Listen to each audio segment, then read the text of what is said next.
my superpower that I developed while writing the book and explaining causal inference is to simulate data, to generate simulated data that is very descriptive of the thing that I'm modeling. So what I often do is I take the problem at hand, I distill it into a very simple process, and I reproduce the problem that we're having in the wild in a simulated data set. And I can show with pretty picture. I try to draw a lot, use a bunch of examples, a bunch of plots, a bunch of figures.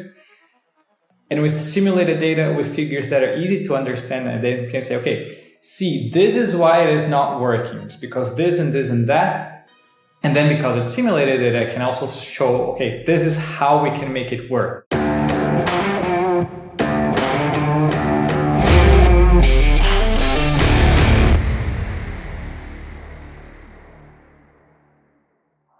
Matheus, welcome. I'm really excited to have you as a guest. I've been a fan of your work for quite some time, so I'm thrilled to have the opportunity to speak with you in person, or almost in person. I think your work probably needs no introduction to a large part of the audience, but I don't know if many of the listeners know the author. So do you want to introduce yourself? Hi, thanks for having me. So I'm Matheus. I've been working with banking and fintech for quite a while. And while I was doing that, I also wrote some books about causal inference. So I wrote one, which is an open source book, Causal Inference for the Brave and True. And then I partnered with O'Reilly to publish a book on the same topic, which is causal inferences in Python. It's just a version more tailored to the industry. How did you end up working in causal inference? My background is in economics, so in a sense, I have always worked with causal inference. But how I transitioned to more hardcore and more applied modern causal inference was mostly due to work. A bunch of problems at work, we were tackling them as predictive problems. They were not predictive problems, which means we were not hitting them successfully. So we turned it into causal inference, and it was very successful, very useful. And from that process on, I started to developing my understanding of it, and also to take what I got from work, which is not exactly science, not in the sense that you publish a paper, but you try a bunch of things and it works, and then you want to show it to the public, and then it becomes also part of this applied causal inference, let's say, literature. In your work, when you went through this process of discovering that the problems were actually not predictive, were you in an environment where there was knowledge about causal inference? Did you have leadership that was supportive of it? Or was it something you found out and then you had to convince other people that it's actually a causal problem? Our chief data officer at the time was an economist, so there was knowledge of causal inference. However, the majority of the team had a computer science background. And it's hard to convince your peers about something that they don't understand. So I wouldn't say that there was, they weren't allowing us to use causal inference. It was more like I was not able to get my message across and to say, okay, this is why I think this will work. So a lot of the problem was actually trying to translate a causal inference problem into a language of predictive model and traditional data science, so that I could easily talk to people and show to them, okay, so this is why what we're doing doesn't work, and this is why what we need to do to make it work in a language that they could understand. So yeah, a lot of the issue was this communication issue. I wouldn't say it was oh no, we don't understand.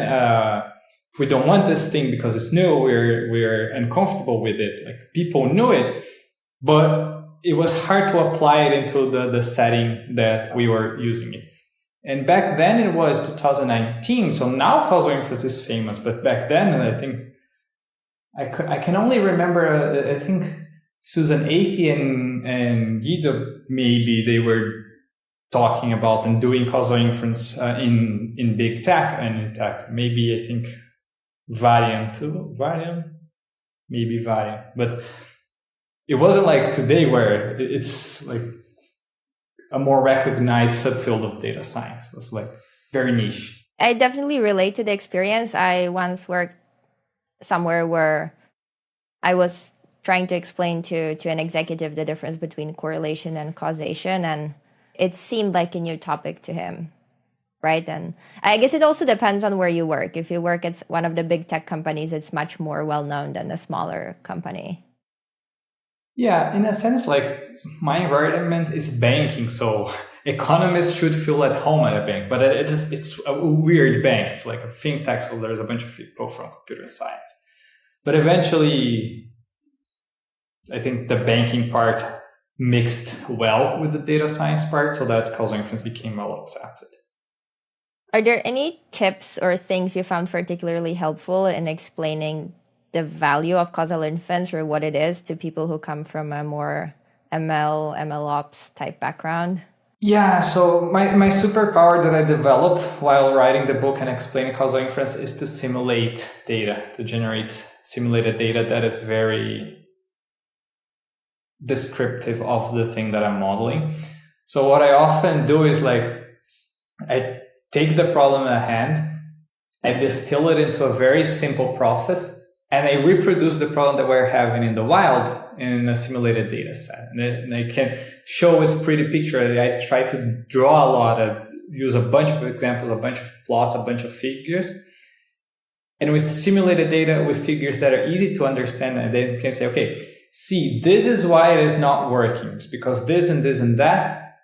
And then because it's simulated data, I can also show, okay, this is how we can make it work. Like the advantage of simulated data and causal inference is because you can simulate multiple versions of the treatment and then show how it will play out if you do this versus do that. And it's much easier to show why something is not working. But it's a skill, like taking that a big business problem and distilling it down into its foundation is not something that you learn overnight. It's something that you get in practice. So I would suggest that, but most of it is like you have to get the storytelling right. You have to speak the language of the people you're trying to convince. Like if you work with a bunch of people with background in computer science and data science, you'll have to speak their language. Like you have to understand what is cross-validation, what is leakage, what is data drift. And by doing that, you might find a way to actually explain causal inference with those terms, and it will become a lot easier. One question I find interesting, and I think about it a lot, is there are many situations where you need some kind of prediction to make some kind of decision in a business, right? Suppose you're, I don't know, an e-commerce company and you sell clothes and you need to predict the demand to be able to produce the clothes before you sell them, right? So that sounds like a predictive model, and you have some kind of more or less complicated model to predict the demand, but you're also making a decision, a business decision based on your model, right? And so the question is it really a predictive model or is it really a causal inference model? Because the decision you're making, say I invest X amount in producing new clothes, is going to have a causal impact on my business, right? Whether it's the bottom line or the amount of warehouse space I'm using for my clothes. And so how do you think about this kind of situation? Yeah, that's a very good question. Some problems are less or no causal, not a causal inference problem. Like I can reference a bunch of them. For instance, if you want to build a model to predict fraudulent transactions, it's not a causal inference problem. You just want to identify, okay, is this transaction a fraud? And then you just want to block it or, I don't know, postpone it or something like that. So some problems are not essentially causal inference problems. And the way I see is that, is there any decision that I'm going to make that affect my outcome? So if your goal is to predict demand, then I can have a model that predicts demand, and that might not be a causal inference problem, provided that, well, let's say your decisions do not impact demand, because it could also be that, let's say, there are very few clothes providers in your town, and if you produce a lot, the demand will saturate, like you will sell a bunch of clothes, and at some point people will no longer need them. So it depends, of course, on your market share, but sometimes you don't have a decision. You don't have a decision to make that impacts your outcome. That's very rare though, right? Why would you want to predict demand alone? It would probably not be the case that you want to predict demand alone. You probably want to understand how demand plays into a larger context. So in your example, it was, I want to predict demand to forecast how much clothes I'm going to produce. That's one side of it. So you have to model demand, but also you probably have to model a lot of the other sides of what producing clothes actually causes to your business. Like how would it impact your delivery time, or how would it impact your cost and stuff like that. So what you often have is that you're trying to solve a business problem, and you usually formalize this business problem into a function, a mathematical formulation, what economists tend to call the firm function. That firm function will have components that are causal or not, and some that are definitely causal. If there is no causal components in this firm function, there's nothing for you to optimize. Like there's no decision for you to make. In my example, I work with credit, and one side of the credit equation is default, right? So people, if you give them a loan, they might default. And you can model this sort of as a purely predictive problem, like you ignore the fact that maybe if you give more money to them, it will increase their chance of default. But you can model this essentially just as a predictive problem. And this models your cost side of the equation. But you also need to model the revenue side of the equation, which is if we increase the credit by an X amount, what will happen to your revenues? So at some point, there has to be a causal component, because otherwise there's nothing to optimize. There's nothing to do. Right. I mean, if there was no causal component at all, we wouldn't need to have decision makers in the business, essentially. Yeah. And I think what sometimes is, or well, what often is challenging in a big business is that you have so many of these components, and you have teams that are responsible for different things. And I've asked myself, how would you tie all of it together, right? Like I'm not in a position where I've ever sat at the top of all of the data teams. But in an ideal world, what would you have? Would you have some huge simulation system where you would have causal parameters injected into the right places and simulate scenarios with causal parameters? That's a tough question. So let me just see if I understand the question. First, the question is, how do you deal with a very complicated causal problem which have a bunch of components? And the other one, if you want to understand the impact of something, some people will, how do you deal with the governance of this something, this treatment? Like a team will try to put it here, another team will try to put it here. You probably want to randomize. So how do you deal with experimentation governance? Is there sort of the question? Yeah. And so I think it's even a broader question, right? So suppose you have a business which is this complicated system where many decisions are made, and those decisions have causal effects. Some of those effects you can estimate using experiments. For some, you need observational causal inference. But suppose you have those estimates already, you somehow were able to get them. And so now you have this decision-making problem where you're trying to optimize this complex function of the business. And the outcome is a function of the actions you make and their causal effect. But there's also some randomness, right? Because the future state of the economy and so on. And how would you even go about optimizing this kind of decision with this causal understanding? I'm not entirely sure. It depends on what decision you're talking about. So it might be possible, but it's too complicated for you to solve the entire business problem. Yeah, maybe you can model an entire business function with a bunch of treatments like marketing spend and whatever, and then you can model that into a causal inference problem. I think it's more realistic is for you to break down the problems into many silos, and then you have for instance, you have a marketing department, and the marketing department only deals with how am I going to spend my marketing budget, or where I'm going to put an offline marketing. So it's a very niche causal inference, it's a very small causal inference problem into that marketing department.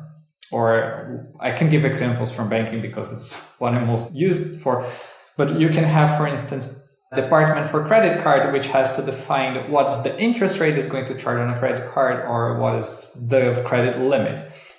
So you can have one team dealing with all those two things. If, let's say, you're still on the early stages or the business is small, you can have a single team that decides credit lines, probably in an algorithm fashion. Like you won't have a person deciding there. You have to build an algorithm to assign credit lines.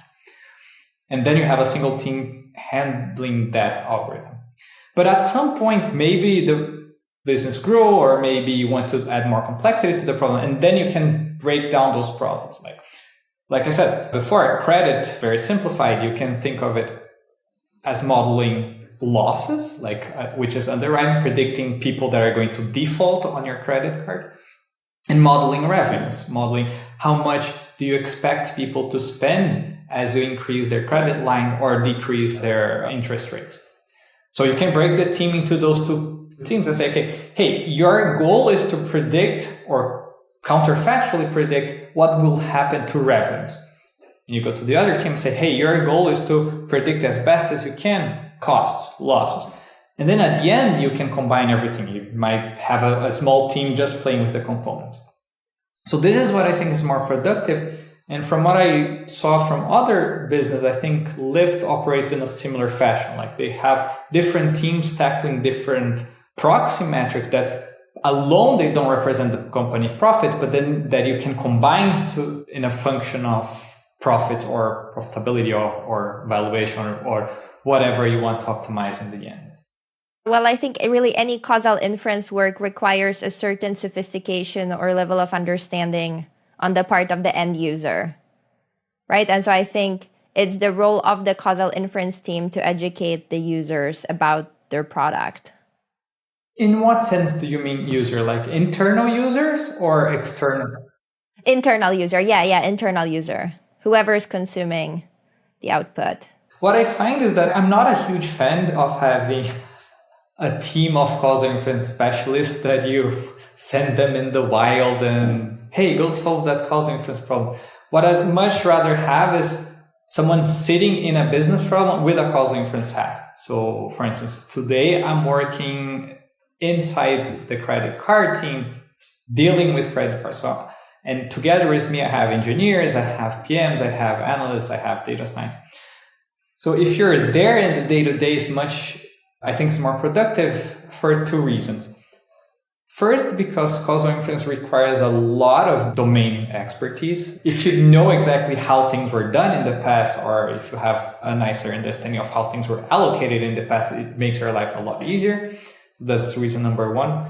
And reason number two is because I find that people tend to go for the causal inference specialist after they make the decision. And then the problem is much harder. Like it's much easier if I'm there at the beginning and then I can plug a little bit of randomization, I can plug a little bit of noise on the decision-making process, compared to the case where I have to go in after someone already made the decision or the decision-making process. It didn't log anything, so I have no idea how the decision was made. There's a bunch of bias that I have no idea where it's coming from, and it makes life a lot harder. So that's why I'm more a fan of having in each team a person who is causal inference specialist rather than have a centralized team, and when the problems arise, we send people there. Yeah, I definitely relate to many things you just said. I've seen them as well, and I see the value of having someone who's plugged into the team. And I think someone who has this way of thinking, which is different from, say, how engineers think, can also help develop ideas. Or it's happened to me where I've worked with engineers and we look at the same data and I look at completely different things. And then we talk about it and they say, oh, it's so interesting that you looked at this. Because I look at it more from how does the consumer think, what influences their decision, right? And so I think it's more from that lens. And what they look at is also really interesting. So there's mutual learning. What do you think makes a good causal inference practitioner? It depends what you define by practitioner, right? I probably can only speak from the practitioner's sense of, okay, if you're working in industry, which is probably much different from a causal inference practitioner that is working in academia or someone working in epidemiology.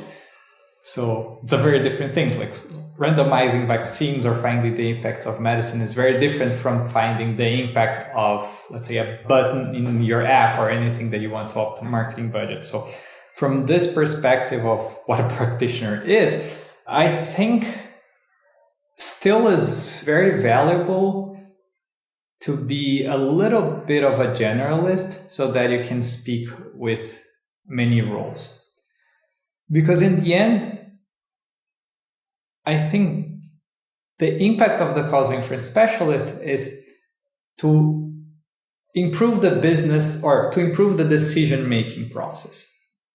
Which is, okay, so what is the decision-making process? And the thing is that the decision-making process is actually a function of a lot of things in your business. So engineers usually have to implement the decision. It has to implement the rule that say, okay, if customer is X, then do Y. If customer is Y, then do Z, stuff like that.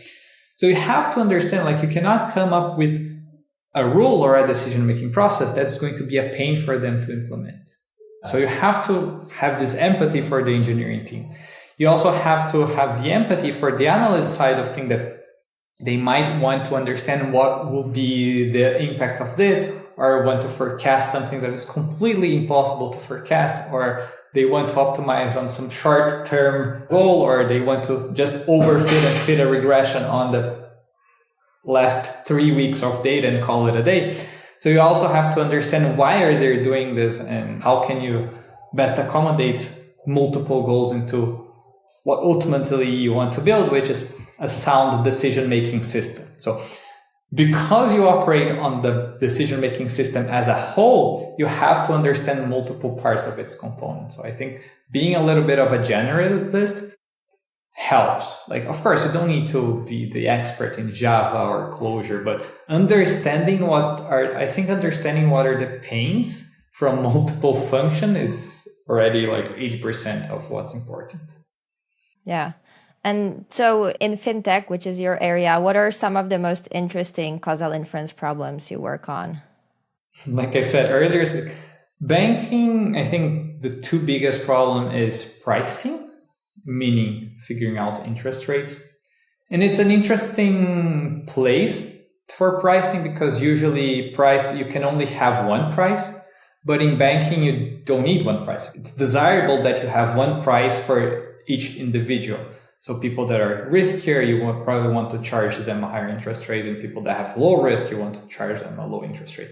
This is a case of personalization, and more technically, we call this a treatment effect heterogeneity. Like, you want to understand how different people are sensitive to the treatment that you want to employ.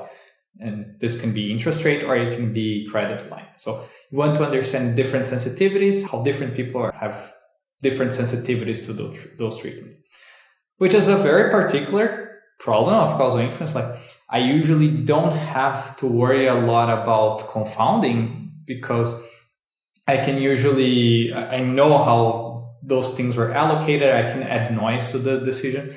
The bulk of my work is not untangling association for causation, it's rather how can I find which people are more sensitive to this or that treatment. So this is a big part of what we have in Fintech. Another part, which I think every company has that leverages a lot of causal inference, is marketing. So marketing is interesting because it's a case where you cannot do randomization. So you cannot randomize who gets to see your ad. They're not your customers to randomize. So how do you find the impact of your marketing campaigns is something very challenging. So, and for that, we rely on a bunch of stuff from geographic experiments where, let's say, you have multiple states and you have a Google campaign A running nationwide. You want to find out which localities can you turn it off. Like you can like do something, turn it off and on a bunch of times and understand and use both the geographic and also the switchback part of the experiments to understand what is the impact of how much extra customers is this campaign actually bringing you. So it's finding clever ways to experiment so that you can circumvent the issue of not being able to randomize. So this is also a very interesting part. So for the pricing part, it sounds like it's a problem where it takes potentially a long time to observe the outcome. Is that correct? And if so, how do you deal with that? Potentially outcomes are, they have an infinite time horizon. So what we usually do is we do NPV modeling, which essentially means that NPV stands for net present value. So essentially we have to model the cash flow of the customer in an infinite horizon and bring it into a present value. So you cannot, of course, understand the impact of a treatment on something that is infinite. So what we tend to do is we use early proxy for the long-term thing.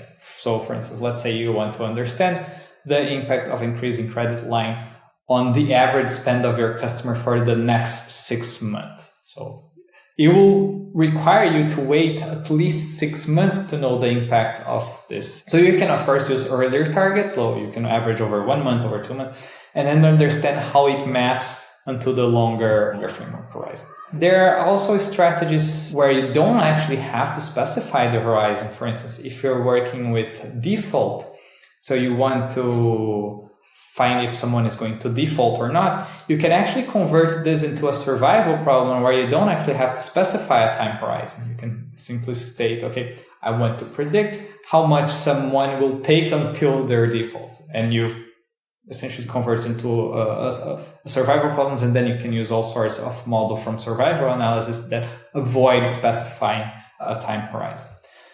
Of course, you have to validate this, right? So, and for validating, you have to wait. And credit is a very risky business where if you at the time that if you wait 6 months to figure out that you messed up, you might have already messed up too bad. So there's also a bunch of things that we have to have in place to avoid messing up that bad. And usually this involves monitoring what goes in from the model.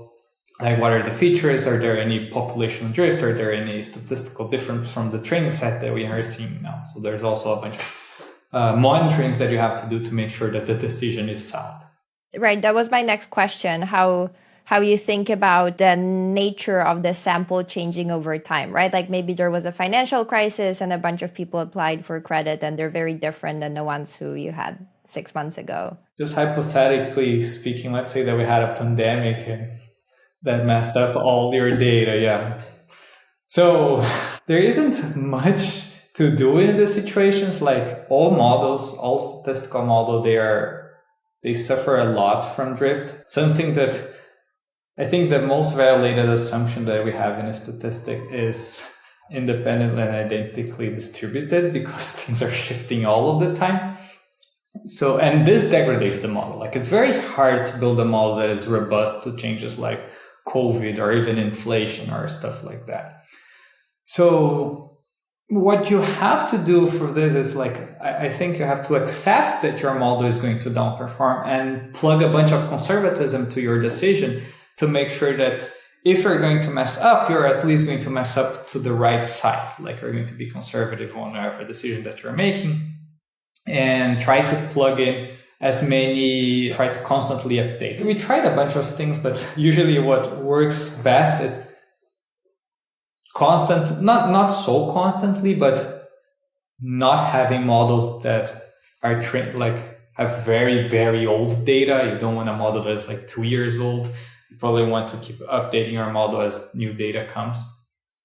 And also have a very good monitoring so that if something messes up, you know how to act. Also important is understanding how each of the inputs to your model changes your prediction, which is sort of a causal inference problem. I'm not exactly sure. Maybe it's just an engineering problem. Because sometimes, for instance, let's say that once you're doing credit, a big part of the information from your models come from external data providers. Like in US, you have FICO. I don't know what other credit providers you have, but you have multiple data providers. So let's say one of them should have an issue and suddenly you don't have your data. And you have two options there. Do you shut down your entire operation, or you can fill in those missing values in such a way that it causes a conservative output of your model. So that's usually the desired approach. And for you to do that, you have to know what can you plug there to generate the conservative predictions from your model.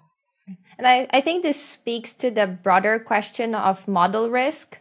And for example, should you always have a very simple benchmark model that is not the most correct one, but it's very understandable of what drives the model output? And then you can have different models, maybe with this credit provider and without this credit provider layered on top. Because to your point, right, when very weird things happen, we're not going to have a model that predicts COVID, but we could have some transparent rule that models something and we can understand what drives the output. Something that it's easier to bake conservatism on top of it, right? So that's definitely something useful. Although the concept of simple is something debatable, right? So I'm not sure exactly what simple means these days, because if you have a logistic regression with a bunch of features, I don't know if that's simpler than a light GBM model that handles missing values very well and doesn't extrapolate. Simple keeps changing, but I agree with the idea of trying to keep it simple and in such a way that that you're dealing with something that you can understand and you can manipulate to your advantage.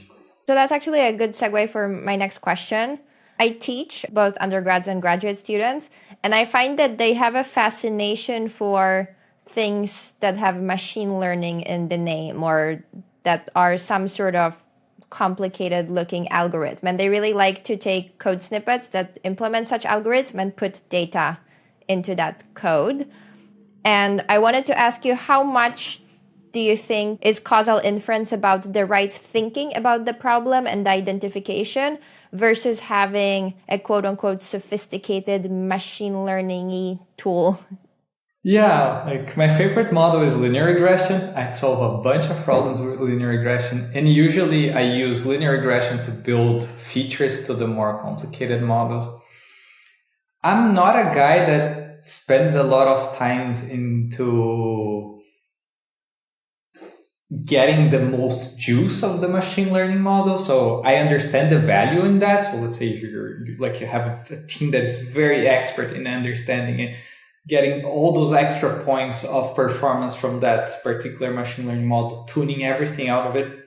I see the value of that. It's not me. Like I can do a little bit. I can grid search, but I don't think that's the interesting part. Like I think the interesting part is understanding how the things that you play, so the treatments, how do those impact the profits or whatever you're trying to maximize. And for that, yeah, you can use machine learning, but that's very auxiliary. Like that's not the main part of it. Like most of that is automated for you. You don't even have to worry about it. What usually messes you up is the small things, right?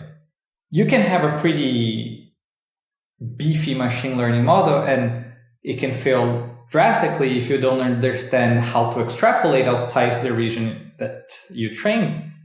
And extrapolation is the thing that we do most of the times when we're dealing with decision making, right? So we trained the model, we estimate the model on the past decisions, but we want to make new decisions. That, of course, is going to cause a shift in the distribution. So I think it's much more important for you to understand like what exactly does this shift imply? What are the statistical properties of this shift? How can you deal with this shift? Then to actually think of what machine learning model is going to solve this. Like no machine learning model is going to solve this. I think it's more important to focus on the data generating process, the data aspect of it, and the bias that arises from the data rather than the machine learning model per se. And from experience, I think it tends to be what's most impactful, right? So usually you can get a few points of performance by changing the algorithm, optimizing hyperparameters, but this doesn't change the needle too much. What really changes the needle is making sure that you have good data. And I think a lot of the industry is realizing that there is a bunch of people advocating for data-oriented machine learning where you actually try to make your data better rather than try to make your model better. Yeah, and I think, right, making sure that the data is good and understanding your data is often the hard part. It's very easy to take data and put it into a model, but often data is messy and there's timestamps and they view certain things or they don't view certain things on the website. Then you really have to do careful matching on various things to understand what did the user see, what did they see, in what sequence, right? All sorts of things. And it's tedious, and I think you have to be committed to it to do it properly. Well, yeah. No, I totally agree.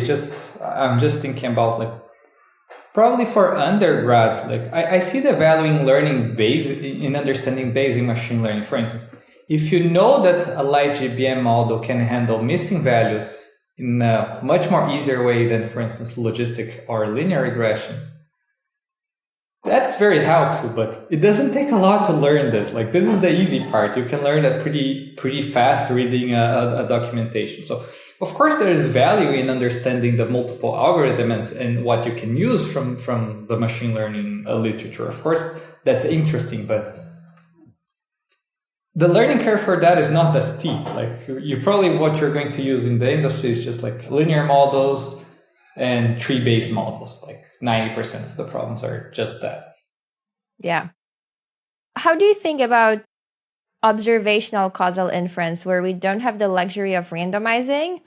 And the question is, well, did we include the right confounders? Did we not? How do we trust this estimate? It depends on the context. I see the value of it in academic literature, for instance. In medicine, there's a bunch of things you don't want to randomize, or there are a bunch of interesting questions where you cannot randomize, and you have stuff like sensitivity analysis, which is phenomenal for you to understand, like to answer big questions of science. As a practitioner or in the tech industry, I don't like it. I really don't, because usually it's a lot easier for you to change the design than to have to always have that nagging feeling in your head. Oh, did I control for everything? And even if you did control for everything, like if the decision-making process was deterministic, so you know that, okay, I have a model that outputs this decision, and I know exactly everything that went to the model. But the model is deterministic, then you violate positivity, and it also makes your life a lot harder. So I usually don't like having to deal with it. I usually don't trust a lot of it. I'd much rather change the design mechanism. I can use confounded data if I'm estimating my model, because I think if I'm estimating is like do whatever, as long as I'm validating correctly. And if I'm validating, I only trust if I have like randomized data or data that I can really trust and know that this is the correct causal relationship, and can my model understand that. Unless you have a very good reason not to randomize, or there's something that cannot be done, I think you should go the extra mile to, okay, collect some random data, or at least pseudo-random data, right? So probably if you're working with credit, you probably don't want to randomize credit for everyone. Like, you probably want to do pockets there, or some sort of explorations. Or in the context of marketing, for instance, you cannot randomize, but you actually can, right? If you think about geographic experiment, that is a randomization. You're just changing the unit of analysis from customers to entire geographies, right? So try to circumvent the issue of when you cannot randomize. There are still some designs that you can do that to make causal inference easier. So I much rather prefer on changing the design mechanism or investing time in the design mechanism than trying to debias something that I don't know if I have all the confounders, or if I do have all the confounders, then I have to deal with if positivity is or not an issue. No, and that definitely makes the data scientist's life easier if you can do that. And I guess the degree of responsibility for the results is also different than having to claim that you removed all the confounders. Are there any developments in causal inference that you think are really exciting in terms of techniques, and maybe if you see AI playing any role in this space? So let me tackle the AI first. I think there is a possible, like, it's hard to predict these things, right? Yeah, very hard to predict the future. Yeah, 3 years ago, no one could even fathom the idea of us having GPT or something like that.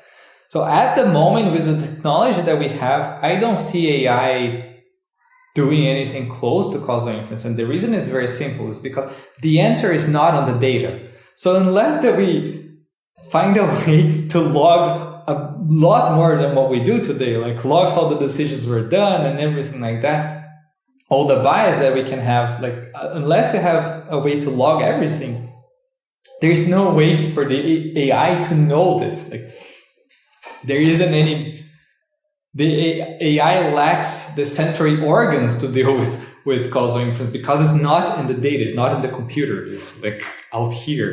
And that's why I think AI as it is today, or with the tools that we have, or at least in the foreseeable future, I cannot see it doing a lot of causal inference analysis simply because, again, I don't think it's in the data. I think it's data is a component, but you also have to understand how the data came to be.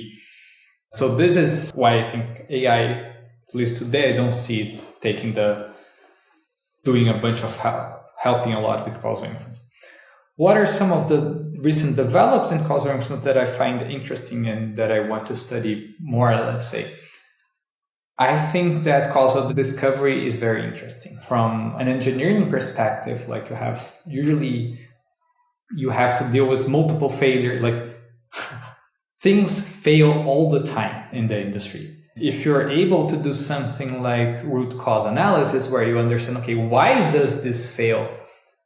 And this boils down, I think, to causal discovery. If we can solve this, there's a bunch of money and a bunch of productivity to be harnessed from solving this problem. So I think this is one.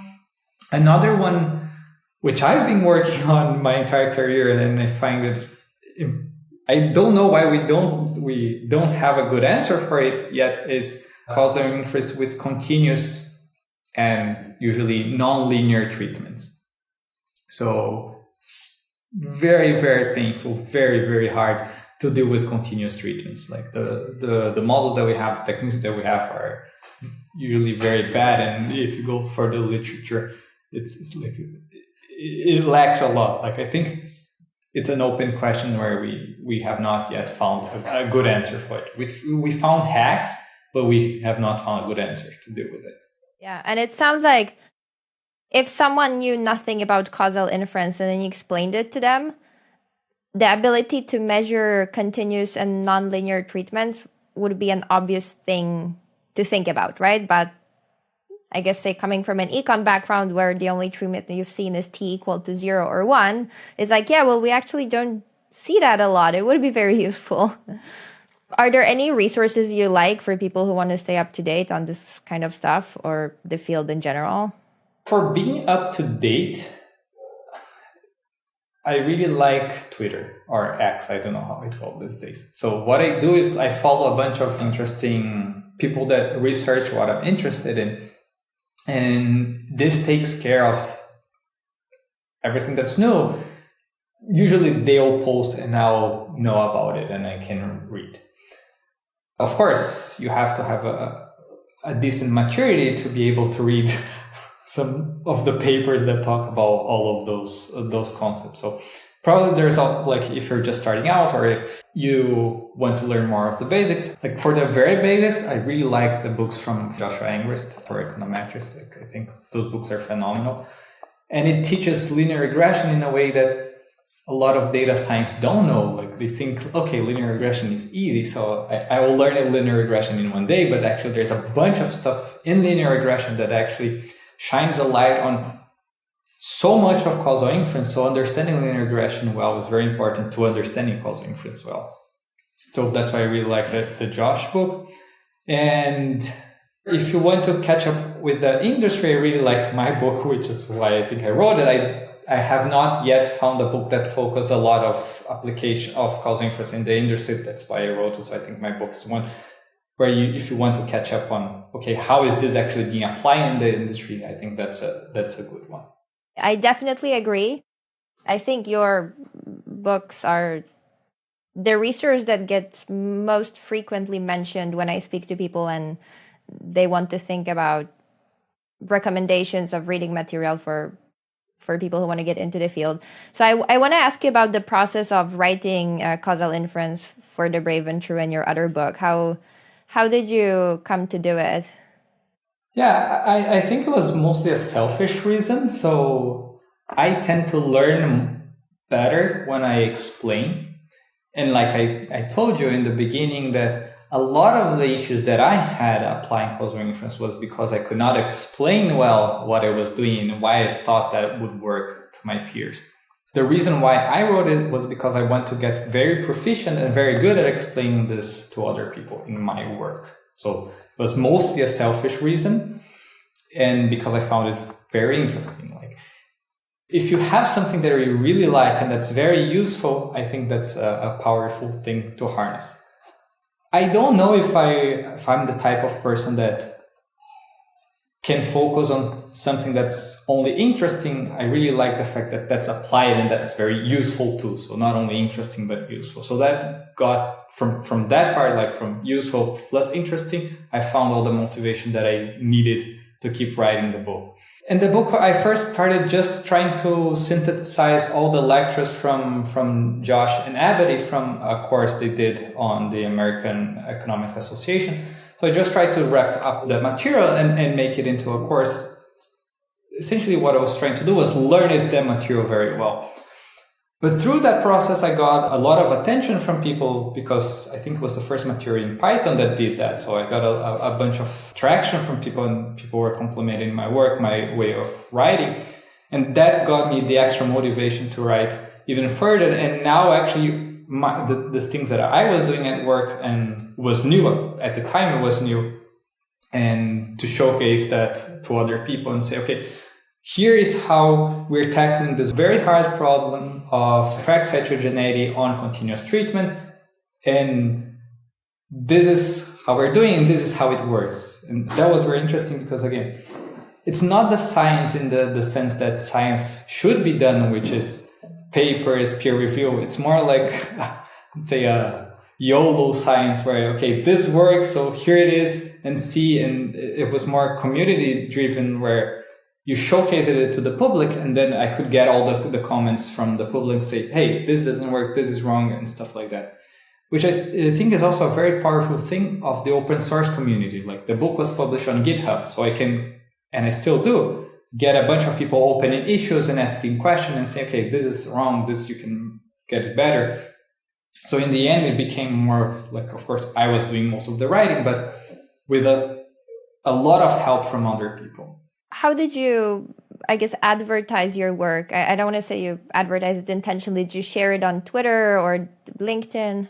I think I'm very terrible at that. You're not the first person to ask me. Someone asked me, what do you do from SEO? And I said, I do nothing for SEO. I don't know why my book ranks first. But I did do some stuff. For instance, when I finished writing the course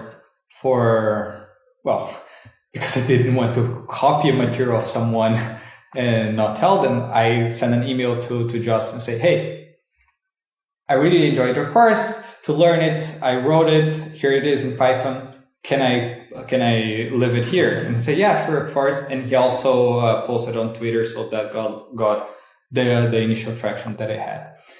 From then on, it was mostly like uploading every chapter with a small summary to social media and to LinkedIn.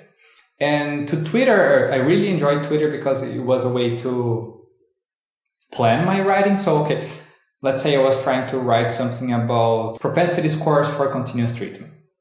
So before writing and releasing the content, I did a thread on Twitter and said, okay, so here's how you deal with with continuous treatment and propensity score. So here is how you can apply it. And from that thread, I usually get a bunch of critiques and a bunch of comments that allow me to first get engagement and second to polish the material before releasing to a chapter format. I find that the feedback aspect of producing anything and sharing it with the public is very gratifying and very motivating. I totally agree. Like, I think that the feedback loop is... You have one thing that you have to be careful though is that I find that people from academia, they tend to be a lot more honest than people from industry. So that was something that I had to get myself used to, was the blunt criticism. So I usually eventually understood, okay, that's how things is done. But at the beginning was something like, hey, why is this person does not like me? And then you have to understand that it's not personal. Like, you have to understand that it's usually, okay, it's just a work, and it's any feedback is good feedback so that you can improve it. Yeah. Well, and I guess the wider of an audience you have, the more of a varied types of feedback you will get. So at some point, it's a skill to sort. Yeah. Yes. I always admire people who have created something because it's very easy to have grand ideas sitting on your living room couch and eating popcorn, right? It's very hard to go from I have this idea to I actually sit down and do it. Because I find that the moment you start sitting down and doing it, there's this resistance aspect of it, right? Like, oh, I really have to dust my counter right now and stuff like that. Yeah. I wrote a book. So I started to write my second book, the O'Reilly book, 2 months before my son was born. So that put like a timeline. Okay, I had to get as much done before he's born. And I also had the timeline from the editor. But I think that you definitely need a force to, you have to do this. Go and do it.